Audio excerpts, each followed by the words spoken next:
ప్రయాణములో నీతో జగడమాడేవారు ఎంతమంది ఉన్నా నువ్వు భయపడొద్దు, నీ పక్షమున జీవము గల దేవుడు ఉన్నాడు. దేవుని స్తోత్రమా. మనకి ఒక్కొక్కసారి అంటే బైబిల్ గ్రంథంలో చాలా ఉన్నాయి, కానీ కొన్ని విషయాలు జ్ఞాపకం చేస్తాం. యాకోబు భార్య అయిన రాహేలు గర్భవతిగా ఉంది. 34వ అధ్యాయము 35వ అధ్యాయం 17వ వచనం.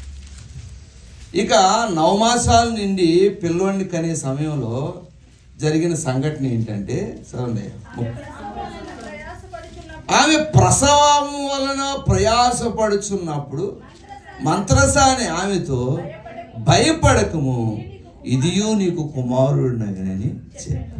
మరి స్త్రీలకు ఎక్కువ తెలుస్తుంది.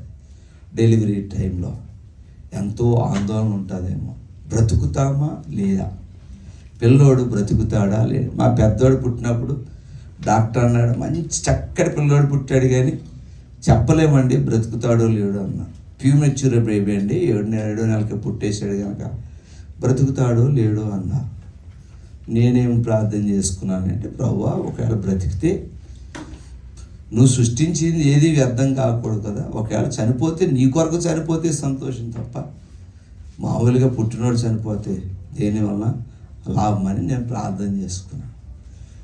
మనము ఎన్నైనా అనుకుంటాం, ఎన్నైనా చేస్తాం, ప్రభువు కృప లేకపోతే మనం దేన్ని పొందుకోలేం.